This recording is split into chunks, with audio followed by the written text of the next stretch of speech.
very serious attack on the dollar world that has existed since World War II.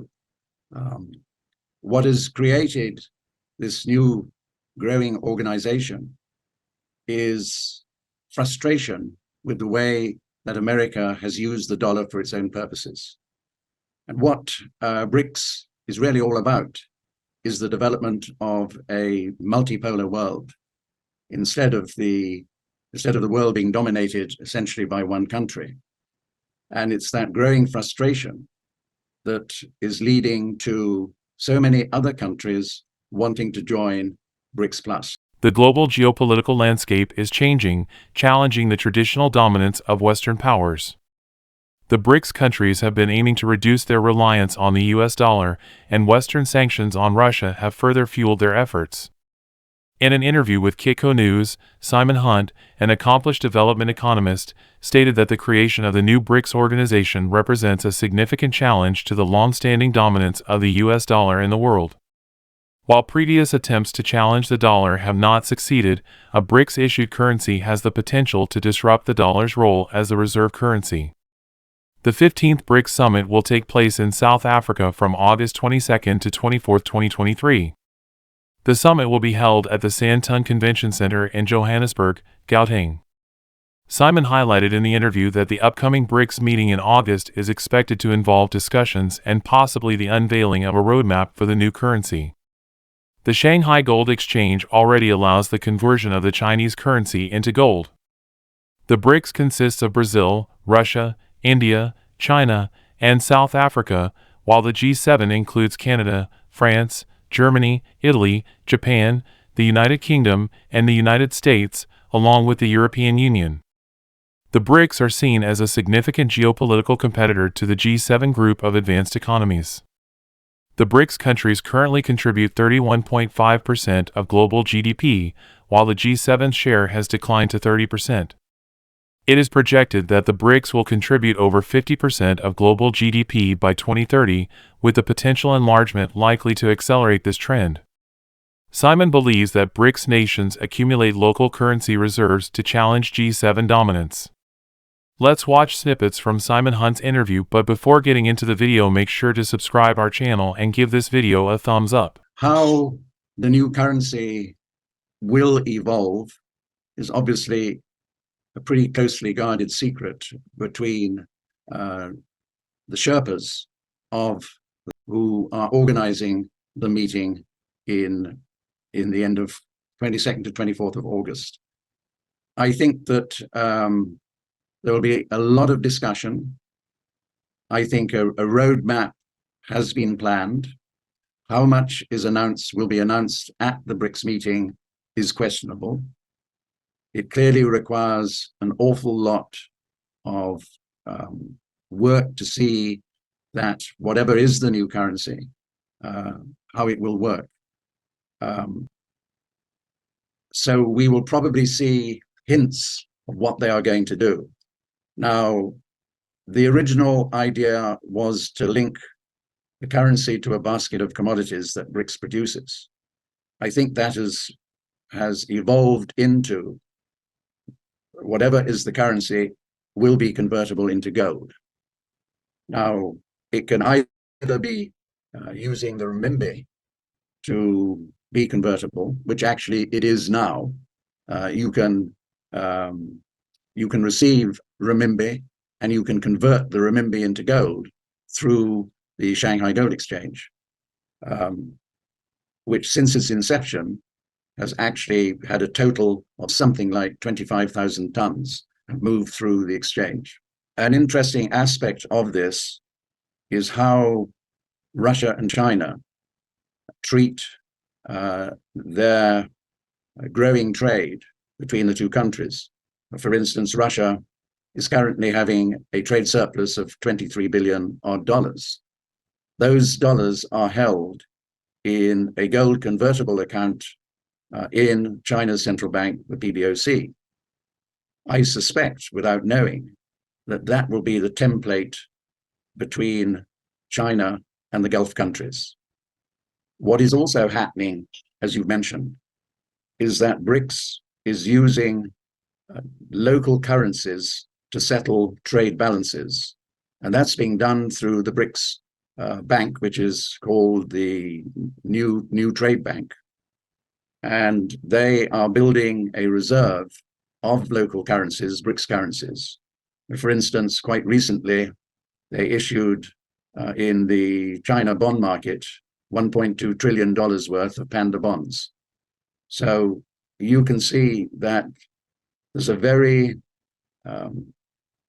strong chosen path by BRICS to develop a new mechanism which will be against G7 countries. What people don't appreciate is the depth that BRICS has created in its secretariat. They have special secretariats for every single part of the world, whether it be geopolitics, whether trade, finance, education, and even sports. Each one has its separate secretariat, which is actually housed in the BRICS Tower in Pudong in Shanghai. So this is really the early developments of a new bloc of countries that really is a danger to the G7.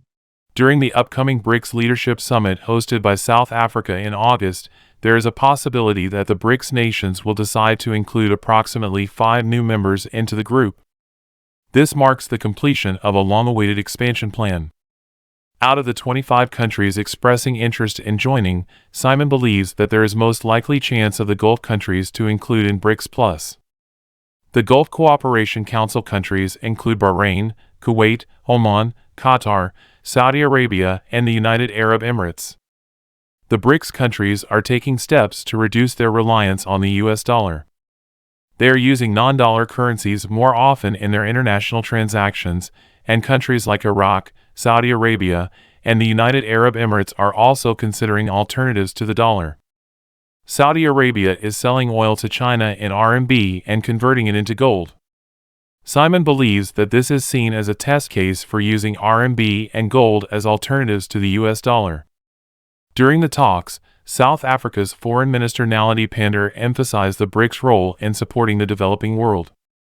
She criticized wealthy nations for not fulfilling their commitments to development assistance. The National Development Bank provides financial support to public and private projects, offers technical assistance. Simon believes that the BRICS Development Bank, now known as the New Development Bank, could evolve into a BRICS World Bank, challenging Western financial institutions. Let's watch Simon Hunt's interview with Kitco News. It requires the unanimous approval of all BRICS members to accept a new member. So I suspect that the first round of new members will be completed within a couple of years. Don't forget that in December last year, President Xi gave a very important presentation to Gulf leaders. So I'm paraphrasing what he said. You will have surpluses with us. We will have deficits with you. We will have surpluses with you, and you will have deficits.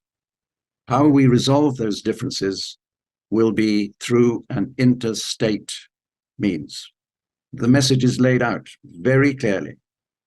He also said, we will be invoicing everything in RMB. So that also implies either you will hold your RMBs in our bond market, or you will have the means to convert that into gold. She made that very clear to the Gulf leaders, and the Gulf leaders accepted it. Don't forget that both Saudi Arabia and the UAE have sold parcels of oil and UAE parcels of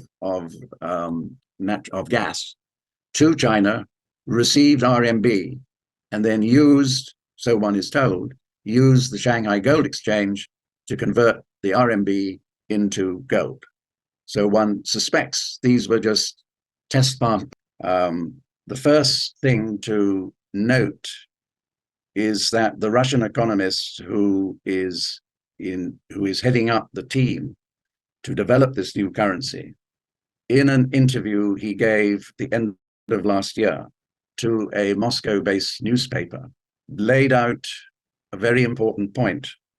Whether it's pursued or not, I don't know, but he made the point that any existing member or new member who defaults on loans to Western banks and financial institutions will not be debarred from joining BRICS. So that is a very, very important point if they pursue it. The second point is the BRICS Bank will eventually grow into being the BRICS World Bank.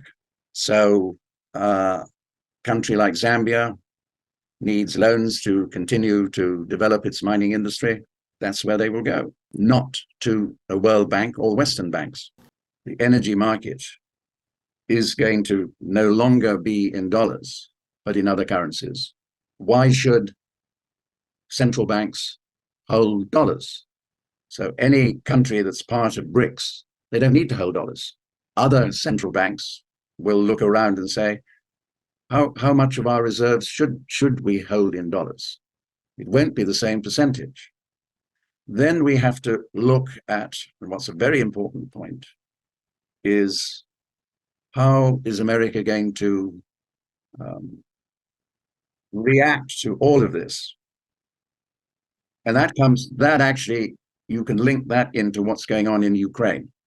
Russia has been promoting de-dollarization since the Ukraine conflict, aiming to reduce reliance on the US dollar in global transactions. They are exploring the use of domestic currencies and even considering a digital or alternative currency. The BRICS bloc was formed to strengthen collaboration among emerging economies.